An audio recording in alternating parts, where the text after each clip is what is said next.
Hello, good evening everyone. This is Managing Challenging Behaviour with Primary School Aged Children, and we are on session 4 of 6 today. So we're going to be looking at the importance of routine and boundaries.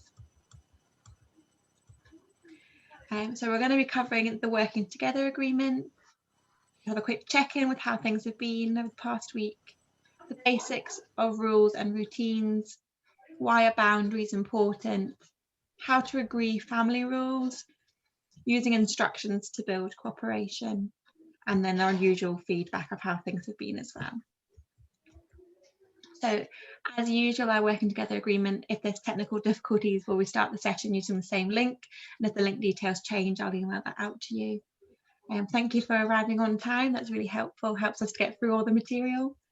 Keeping confidentiality as the session's recorded, anything that you kind of say will be recorded, so if there's anything you don't want to say or don't feel comfortable saying, please keep it. Feel free, like, you don't have to share it if you don't want to, and there'll be some time at the end where we can kind of stop the recording and discuss anything if you want to be more specific. If you can mute yourself when you're not speaking, that'd be great, because it stops any feedback. If there's children in the background, or someone at the door, or the telephone rings, please feel free to answer it. Just put your camera off or put yourself on mute. That'd be helpful. Again, with kind of phones off or silent, that's kind of, you of course answer them if you kind of need to go for an emergency, but just kind of helps avoiding distractions. Participating and taking turns is really important for the kind of that peer support element, and it's a no judgment zone. So kind of just a quick check-in, thinking about how has the past week been for you, and kind of what do you remember from session 3? Is anything that's kind of stuck out for you this week, or the things that have gone well or maybe not gone so well? I think for me it's to retouch on the positive, the positive rewards, and and also about how something little can be that positive reward. And for my girls, you start to see what are the most effective and what are the least effective. Yes. Yes. Yeah, and it was I find that the praise and everything is for my youngest is good, but sometimes I need to change tactics and use other things as well, because sometimes that is just not enough. She likes to see physical praise, instead of things like that, more than, whereas I do. We always used to laugh, because when they used to come home from school, I used to find certificates and everything screwed up in the bottom of the bag. And when you said, "Oh, well done, you got this certificate," it's not I got a negative response. It's not, they didn't like that direct praise. So I hope was having to change that indirect. Just I used to iron them and stick them out on the fridge. Because I knew they'd be going in the fridge at some point. So I didn't need to say anything. They knew that I knew. They knew that I was aware. But it's that. And yes, they're probably, my older two are definitely money orientated, and time, spending time one-to-one. Which they don't always. It's very, for me, it's very hard, especially with all of them having additional needs. Of course, I have one with separation anxiety, and then the other one will just step back, because she kind of compensates for that.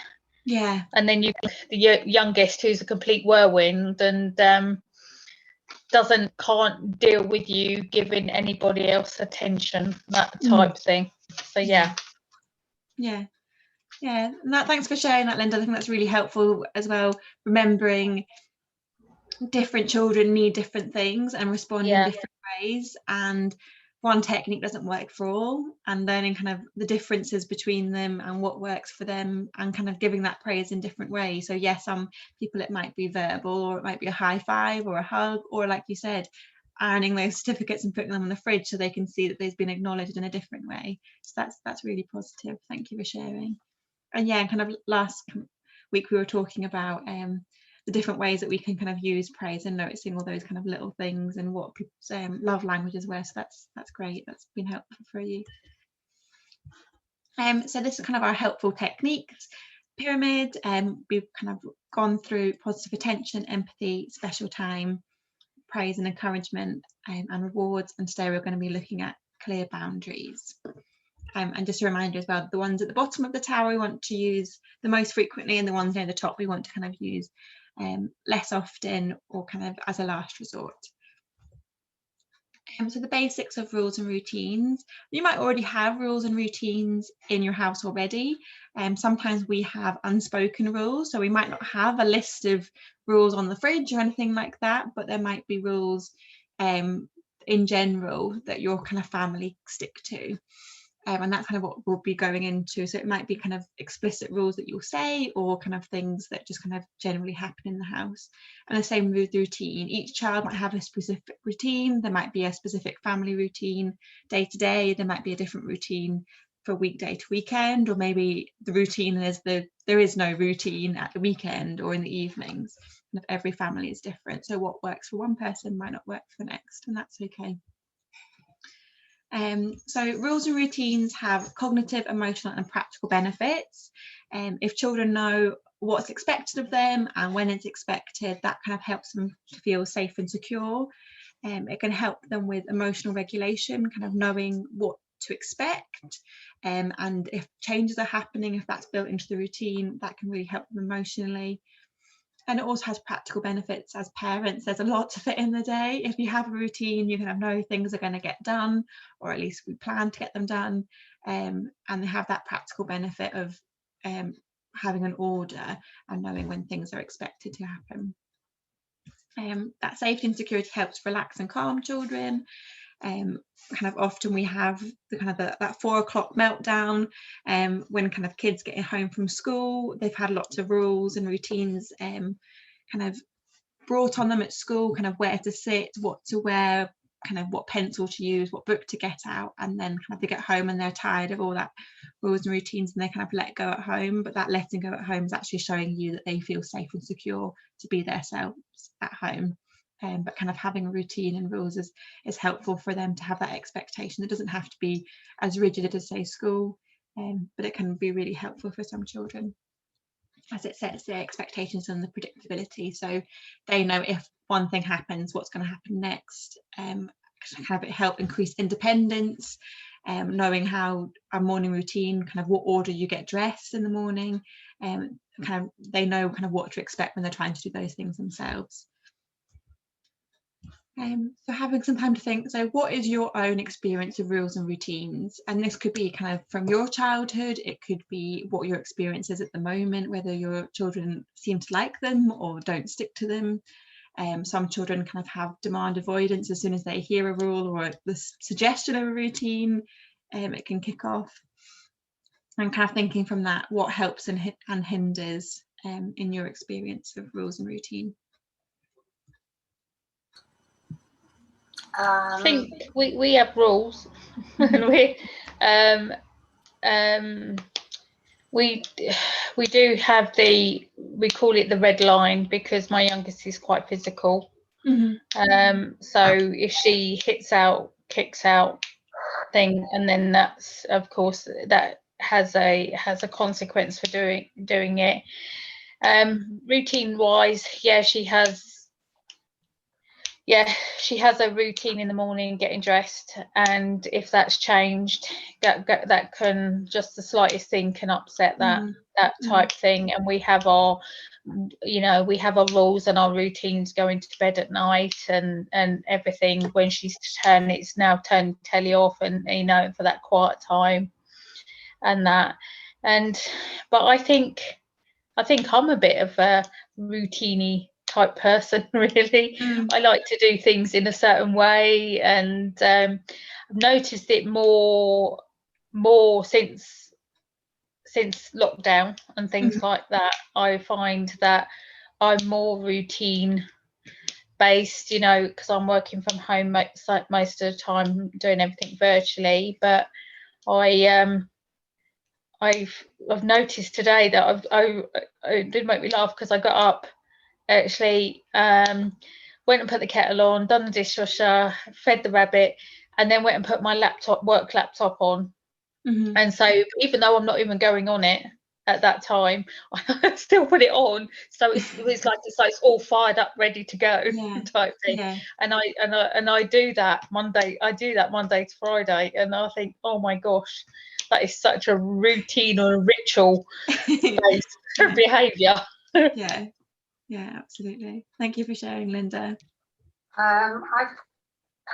In our own life, with our own 3 children who are now in their 40s, we were quite rigid and had quite rigid structure. We both worked in education, and our children now say that we were far too routine and too rigid with them, and that's not the way they want to bring up their children. And that makes it quite difficult. We have 6 grandchildren now, and one of them has additional needs.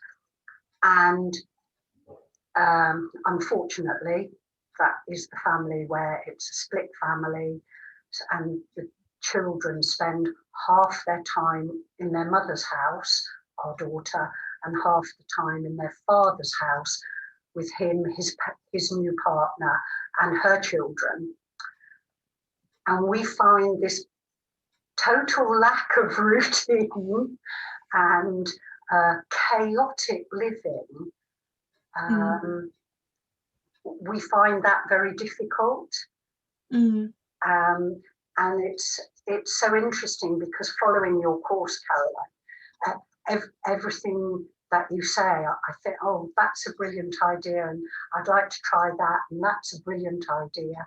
But of course, because of COVID, we haven't had the contact. Yeah, that's hard. And I strongly suspect that if I tried these things out, like Linda is obviously doing, in reality, it probably wouldn't work for me, because the relationship with a grandchild is so different. We did try lots of Zoom quizzes at the beginning, and we just couldn't get them to come to the table.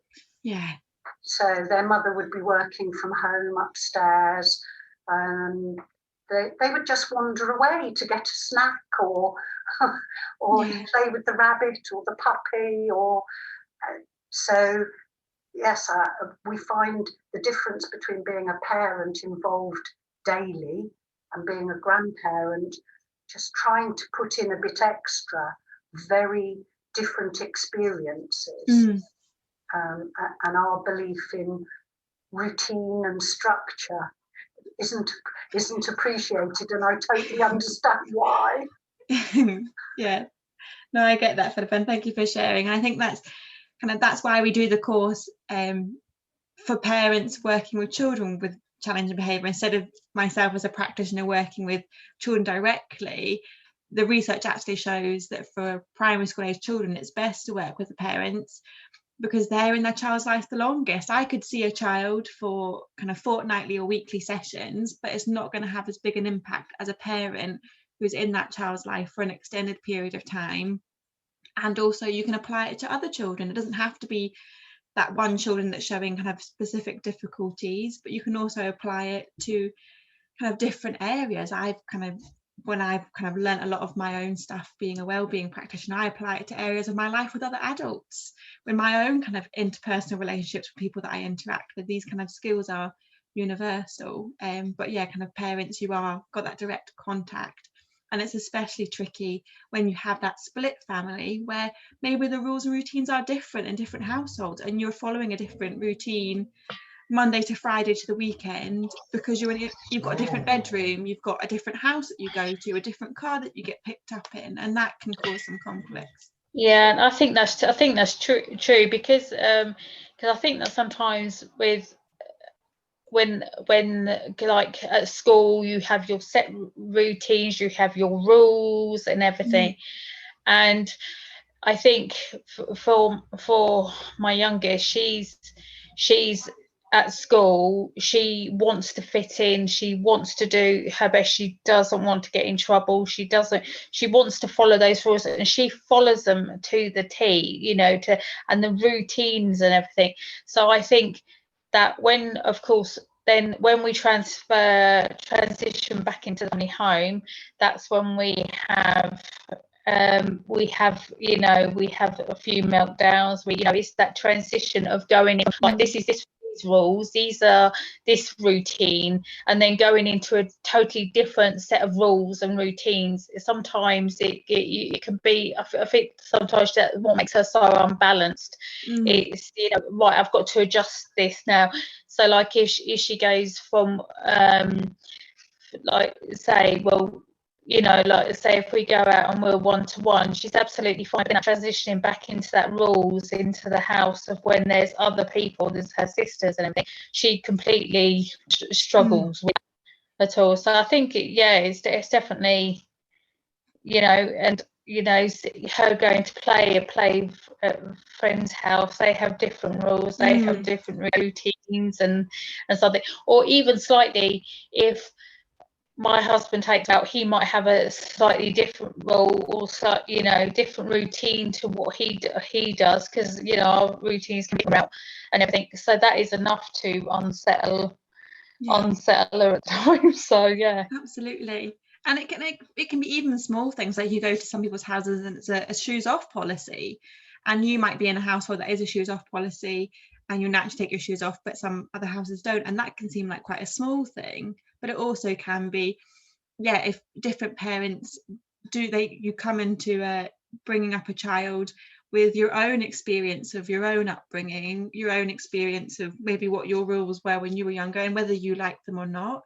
And often we think, I'm not going to turn out like my parents, I'm going to do something completely different. And sometimes we do things completely different, or we speak and we hear our mother or our father or our grandparents' voice.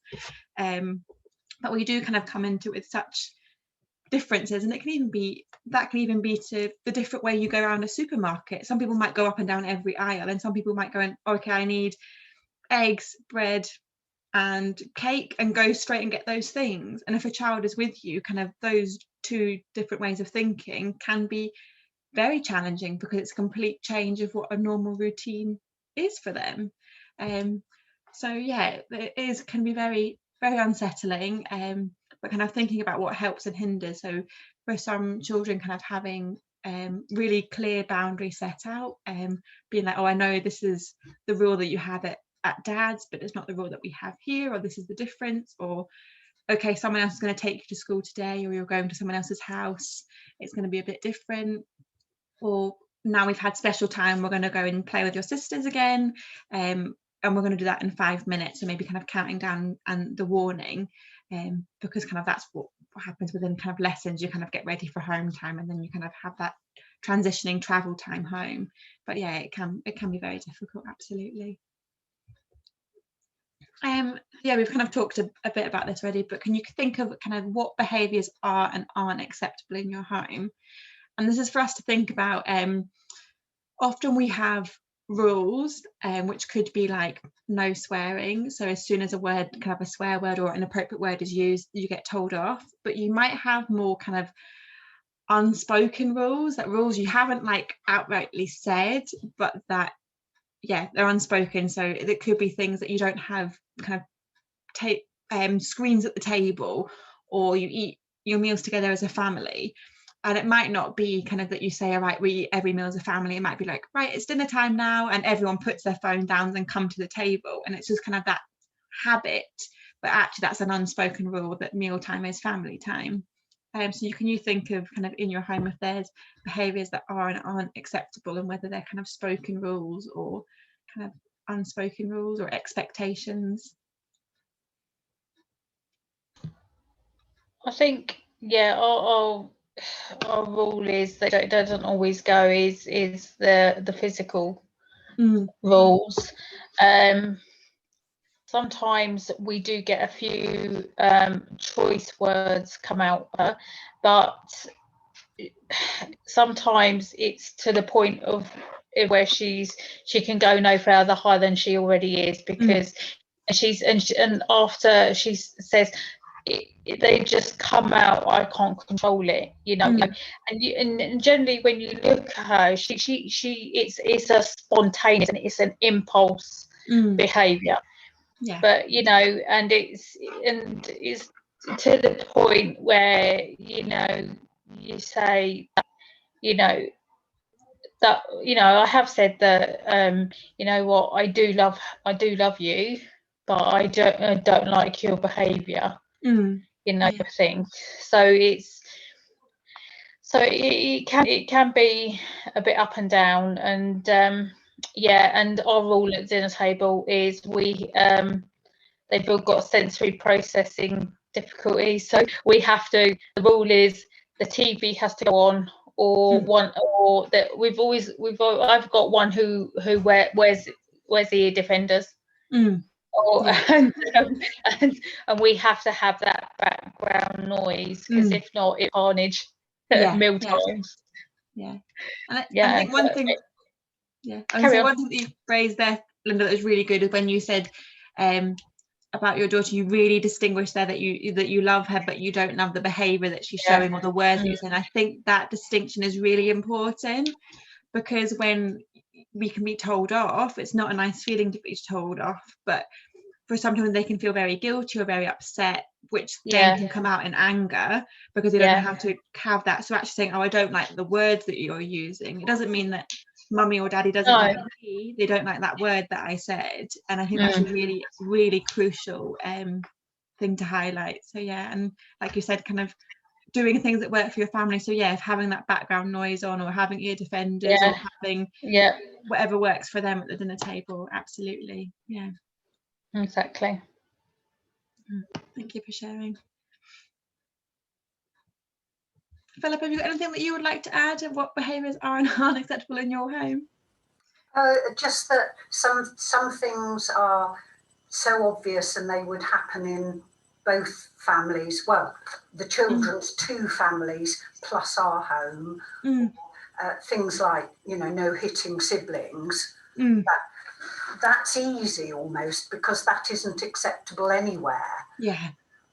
But as a generational thing, obviously, we brought all our children up to sit round the dinner table and have conversation. And my children don't make their children sit up round the dinner table, and don't make them finish their food. And yes, and give perhaps more limited diet, because those are the things they know the children will eat. So it is, there are some behaviours that would be unacceptable, I think, in anybody's home, destroying things or hurting other people. But there's some that are just really about generational differences. They're not actually important.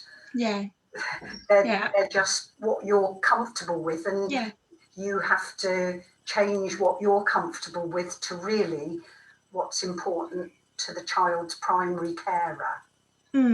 Absolutely. I think you've raised some really good points there, Philippa, especially around like eating can be a big thing. For some families, it's you eat whatever's on your plate, and if you eat what's on your plate or there's nothing else, for some that's just kind of about being grateful for what you're given. For some it can be you pick what's on your plate, but you've got to finish it, or you just have to try different things. For some people, eating can be very tricky for children that only eat certain colours or certain textures, or kind of very difficult, and it's just getting whatever food you can on the plate into the child. Absolutely. But I think meal times can actually be very tricky, and it's very different. It can be culturally very different, generationally, kind of what you've been brought up on as well, and kind of even things like table manners. I know from my own experience, my grandparents were very strict of kind of, we had to sit upright, our knife and fork in the proper hand, eating properly, whereas my own parents were more like, as long as they're eating, it's fine. Yeah, but it is that those differences, and yeah, what is the purpose behind the rule is kind of no hitting is kind of, yeah, it's important because it's keeping a safe atmosphere, but is eating everything on the plate important? For some families it might be, if children are not getting enough in the diet, finishing the plate might be a big thing, but others it might actually not be as big. So it's working behind the rules as well. But thank you for sharing both. I'm a great believer in the choice of two. So Yeah. I always give them choices, like even down to our youngest now is well, there's one of 1 and 1 of 3, and we do childcare, Yeah, for the preschoolers, of what to wear. You can wear this or this. Yeah. It's really important, no matter how young they are, to have choice. Yes. Yeah. But not choice of everything. Yeah. Yeah. So, and I sort of follow that through with choice of what you can wear today or what you could eat today. I believe that children need choice, because you've talked in some of your past things about how important a sense of control is for the child themselves. So to feel that they have choice is really helpful. Absolutely. But it also gives them a sense of power, doesn't it? Power and choice over things, that they can make decisions. It's, you give them, in ways, you give them the illusion of that power and choice, don't you? Say, well, you don't really care what t-shirt they wear today, but it's one that you'd like them to wear. So it doesn't matter if it's blue or green or something like that. And the I never give any of mine more than 2 choices, because they can't choose more than that. And it's one of mine, even 2 choices is too much. And if you give, you can see, if you gave two choices and she can't just generally make that choice, her anxiety goes through the roof, and then you have to step in and everything to try and reduce that anxiety. So it's funny how, you know, I definitely wouldn't give no more than 2 choices. Absolutely. And it's so important to have that control, and for children, it's their voices are heard. They tell you what their choice is, and you listen, and they get their choice, and they learn that their voice is important, that they have a say in what's happening around them. Things aren't just kind of done around them, they have a voice and an input. And as an adult, that's really important. You kind of think about the decisions that you make, kind of what job that you want, what do you want to do, kind of relationships that you want to have with people, that's friendships, that's romantic relationships, that relationship with family, all those sorts of things. It's important to communicate how you're feeling, what you want, what you don't want. And it's important to get that from a young age, so that children feel that they can say that they don't need someone, kind of don't need to ask for permission to do things, or constantly seeking reassurance. But like you said, Linda, sometimes the choices can be overwhelming. We can even feel overwhelmed as adults how much choice there is. And one clear thing is like choosing a job. There's so many jobs out there. Like, how do you know which one that you want to do? But kind of making smaller choices when you're younger about things that might not seem important, like what t-shirt to wear, helps you to kind of find out what's important. And it's just as important to find out what you do like as well as what you don't like. And that's kind of how rules and routines can kind of help with that, because you learn kind of what routine works for you. I'm a big believer in to-do lists and having things planned out, but not everyone's like that. People like to be spontaneous, and just kind of knowing what works for you is really important. Absolutely. And I think 2 choices is good. I think when you put too much in, it can then be overwhelming, and often some children will then pick a 5th choice anyway, because you've given so much room that there's kind of, they want to kind of push those boundaries further and further. So why are boundaries important? So boundaries give a clear message about kind of what's going to happen, like you kind of said, Linda, the red line regarding kind of the physical behaviours. It's predictable structure, knowing what's going to happen next, knowing kind of where the boundaries are, what buttons they can't push, they want to. It supports their learning limits, kind of Also, we sometimes need boundaries because children don't know where their own personal boundaries are. Helps them to explore their boundaries in a safe way. You can think of it things like a day out. Often you kind of want to stop a day out before the children get tired, because you know we've still got that journey home to do, so you want to end the day while they're still having fun, even if they kind of don't want to, because you know if you stop it when they're ready to go home, it's going to be too late, and by the time you've got to the car you've got a meltdown on your hands. And it's kind of supporting their learning limits, helping them to realise that they're getting tired, that they're getting hungry, kind of listening to their own bodies. It improves social and academic behaviours, and for research, kind of the boundaries are really important for their social relationships with others, for other kids in their class. For example, if they don't have a boundary regarding kind of physical aggression at home, and if that's okay, if they go to school and push a friend and their friend's not friends with them anymore and they lose a friend, that can be devastating for children. They might get told off by teachers, and they might feel embarrassed, and kind of having the boundaries, knowing what is and isn't acceptable, helps them to build meaningful relationships that are kind of healthy for them. And kind of academically, help if they have boundaries at home, that helps them to adhere to kind of boundaries at school, and also kind of know what's expected of them academically. And cooperation helps to reduce other challenging behaviours. So if they can adhere to some rules, or normally means they can adhere to other ones, so it's kind of I can't think of the word, kind of like a graded approach. If kind of small steps, kind of knowing, okay, so I can't hit people, or I can't do this, I can do that, kind of helps them learn what is and isn't acceptable, which can reduce their challenging behaviours, because they know, okay, I feel angry and it's okay to feel angry, but if I'm angry, it's not okay to hit out. I can express my anger in another way, and you have a boundaried way that you can express that. That might be going and screaming in the garden, it might be ripping up a bit of paper, it might be punching a pillow. For some families, things like swearing, they don't like swearing, can't be done at another person, but they can swear in frustration as an expression of voice, but if they're saying it towards somebody, then it's kind of a bit mean. But yeah, so kind of learning what is and isn't acceptable for your family and your home. So how to agree family rules. So when we think about family rules, we kind of recommend setting 3, and setting this as a family, involving everyone. Making sure that things are clear and concise instructions, so not like, so a bad example would be at dinner time we all sit at the table without our phones and we chat about our day.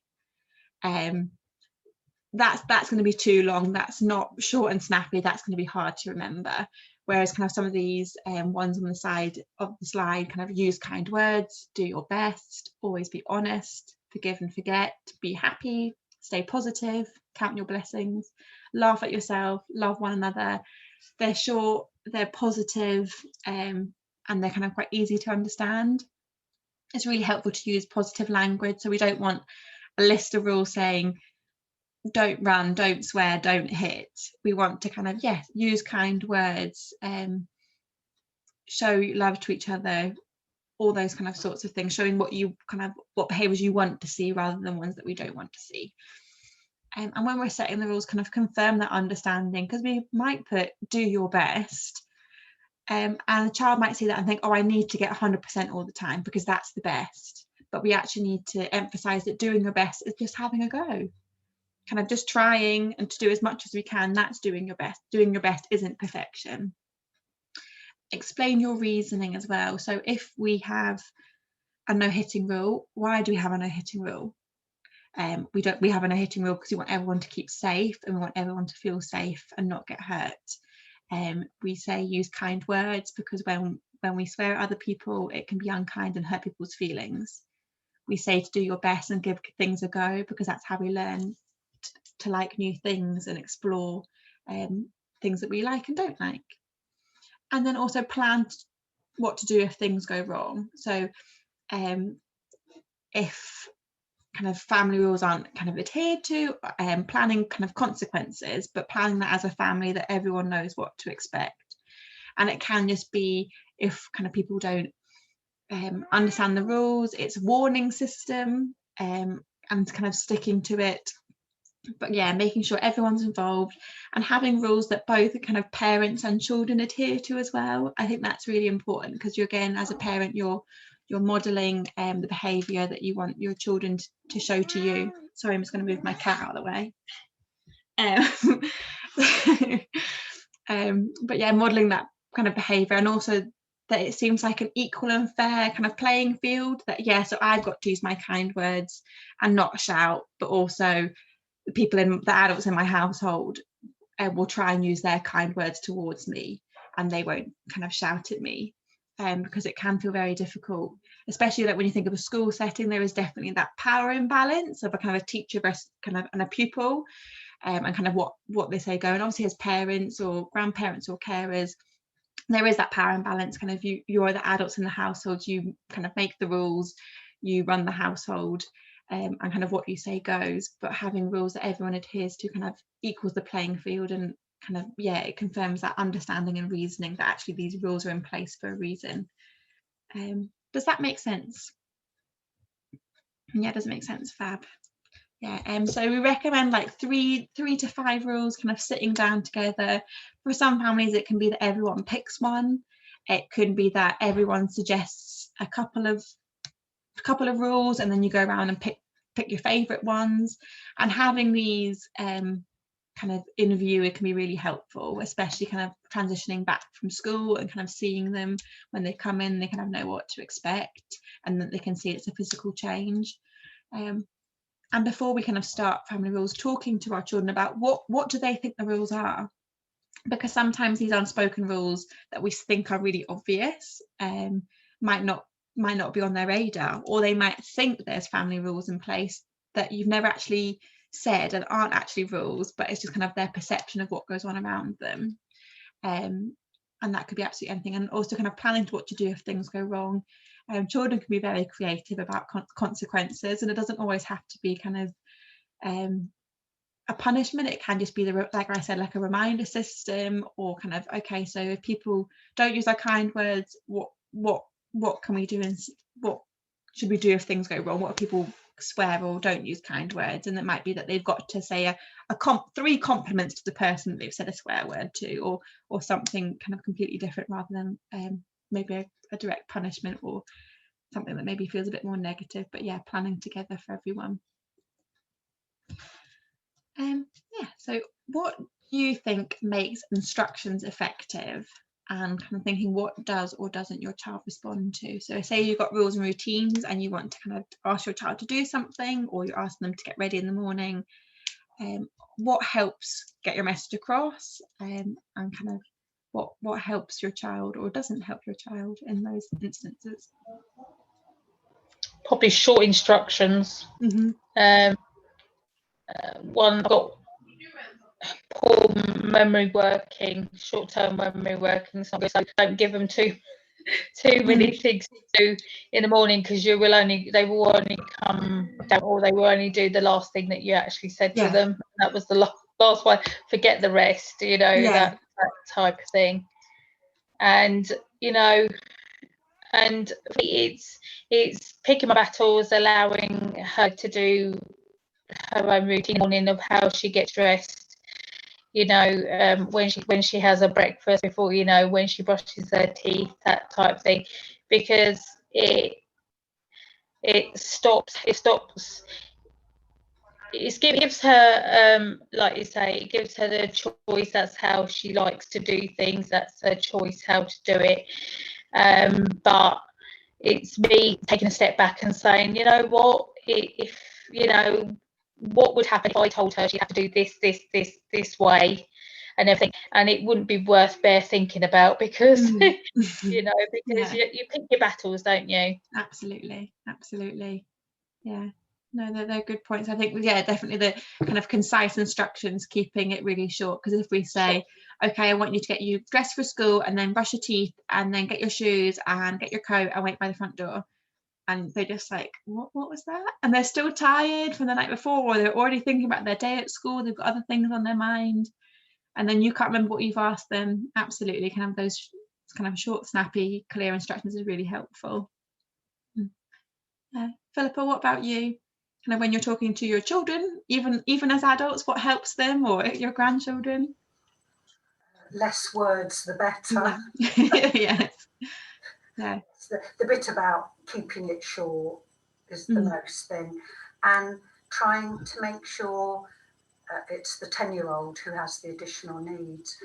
Just trying to make sure he's actually on the same plane as you when you set an instruction, because his mind is usually somewhere completely different.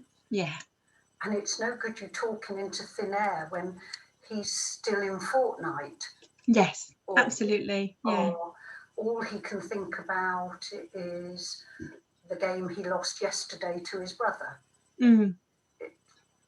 It's just, he's not going to hear you. Absolutely. I think that's really important, kind of making them sure in their headspace they've heard what you've said. Sometimes they might kind of be looking at you, but their mind's elsewhere. Sometimes they might be like, yeah, I've heard you, but actually be looking in another direction. I think that's really important. Thank you both for sharing. So yeah, kind of as we kind of said, it's really important when we're using instructions, being kind of concise, using lots of positive language is really helpful as well, checking that they've heard or checking understanding, all those kind of sorts of things. So these are some examples. So instead of saying stop running, we say walk slowly. By also phrasing it in a positive way, we're also kind of explain to them the behaviour that we want to see instead, setting that expectation, but also it's almost like sorry, my cat's up again.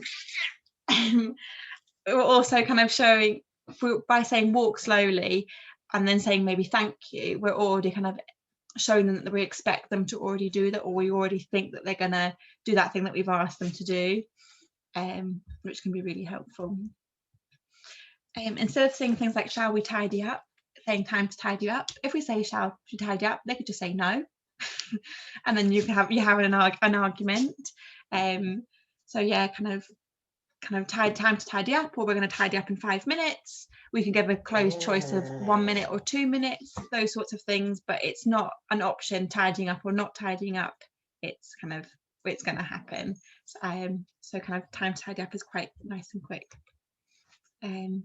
Again, often a word we shout a lot, careful, when people kind of trip up, or are kind of doing something a bit dangerous. But again, kind of showing explaining, I know this one's more words, but explaining the behaviour that we want to see instead. So keep your pen on the paper, mind that step in front of you, careful of your brother or sister, try and keep your arms to yourself, all those kind of sorts of things. Often when we shout careful, it can often startle the child as well. I know kind of we say careful because it's a really quick response. We see them when they think they're going to fall, like careful, and then they fall in because they've stopped and looked around and don't know what's happening. But yeah, kind of showing them explaining to them the behaviour that we want to see is really helpful. Eye contact is really beneficial. For some children, eye contact's really hard. So this isn't a must. For some, eye contact can mean that they're paying attention. For some of them, it feels really, really intense, and it's actually just kind of asking them afterwards to make sure that they've heard us. A firm and calm voice. Shouting, again, kind of can be quite triggering. It can cause anxiety, and they're more focused on how anxious they feel, or scared they feel, or they're worried about what they've done because you're using a loud voice. But being quite firm and kind of, a command rather than a question can be helpful. Using the positive language of kind of what we want to see instead, kind of highlighting those really good behaviours we want to see more of. Clear explanations, kind of short words where possible, but kind of if we need to explain what we expect is going to happen, checking understanding, things like that. Waiting for a response, it can also be helpful. Kind of saying something, waiting for a bit, and then kind of before we ask again, because often we can ask again and again and again, and actually our child hasn't heard us because they're in their own world, or they've got something on in the background. And again, this can be like a family rule that you kind of say, oh, I'm going to ask something and you need to kind of nod or say something in response. I know personally, I find it quite frustrating when I say something and someone else doesn't respond, but they're actually thinking. I'd rather they said, oh, hang on, I'm just thinking. Otherwise I could notice, I kind of think like, are you just ignoring me? And that's often with children, they're actually thinking, processing what's happened, understanding what you've said. So yeah, waiting for response, or saying, are you thinking? Do you need some time? Have you heard what I've said? Obviously just picking one of those, not all of those, because that's far too much words. And I think that comes to processing what has actually been said, because you can say, oh, go and pick up your shoes, and then you probably could say it 5 times, but then on the 5th time your child actually goes and does it.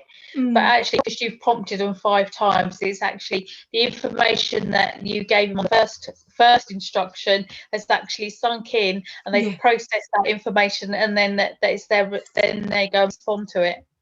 Yeah, absolutely. Yeah, and that kind of ties in this next one, using the same words when repeating the instructions. If we use different words, it can sound like a new instruction. So if we say, go put your shoes on, or go find your trainers, or get ready to leave, or get your stuff now, that can sound like 4 different instructions when we mean the same thing each time. So if you use the same words, that can make it clearer. Sometimes our children might not understand what we said in the first time and we need to rephrase, but trying to keep that same words, like you said, with the processing. If they're having different words, that's just too much to process at once. And praise after cooperation, once they have listened to what you've said, acknowledged it, done the task, praising kind of immediately, or thank you for listening, thank you for following instructions, thanks for getting your shoes, thank you for letting me know that you're thinking about what I've asked, your room looks great now you've tidied it, anything like that. But kind of, we've said before, praise is really, really important. And follow through with the instructions as well. If we kind of ask a child to do something and they take too long and then we do it for them, they can just learn that, oh, if I ignore for long enough, they're going to do it themselves. So again, it's setting that boundary that once you ask them to do something, they're expected to do that. And it can be that you actually help them to do it, but kind of making sure that whatever you've asked them to do, they're following through with that task is important. And another one that's important is turning no into a when. No can be quite a triggering word for children that show challenging behaviour, but as soon as they hear the word no, they don't hear anything else. So we might say, no, you can't have that chocolate bar because you haven't had your dinner first. And basically all they hear is that no, and they tune out the rest of it. So we've actually said you have to have your dinner first. And then if we say, yes, you can have chocolate when you finish your dinner, or yes, you can have chocolate when we've got more time, or when you finish school tomorrow, then you can have that chocolate bar, anything like that. It can be about anything, it doesn't have to be about chocolate, but yeah, so that kind of, that no word can be triggering for some people. And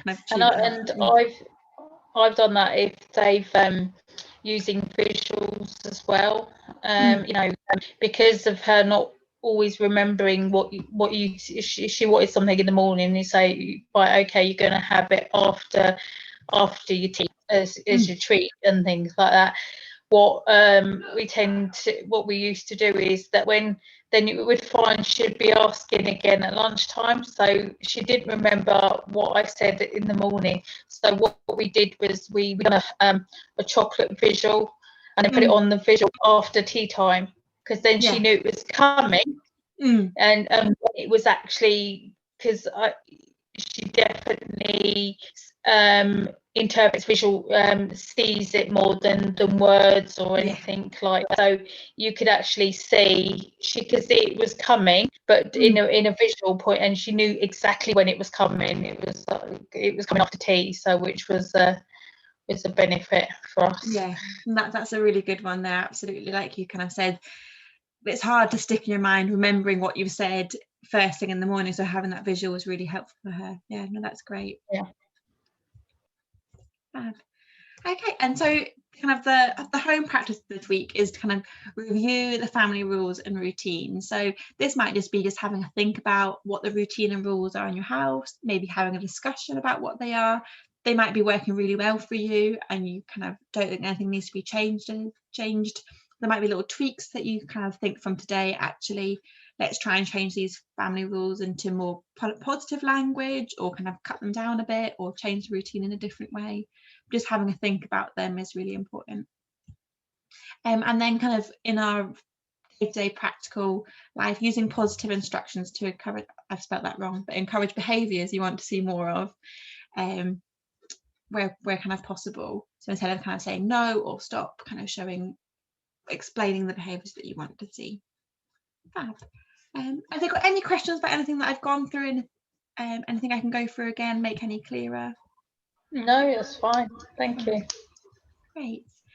So just to kind of the feedback as normal in just the chat, if you can put in kind of out of 10, how are you feeling this week, from 0 being the lowest to 10 being the highest, and then rating your goal at the moment. So the group goal to learn more about challenging behaviour and different ways to help manage your child's behaviour, from 0 being I don't know anything, from 10 being yep, I've mastered it, and then your own personal goal from 0 to 10.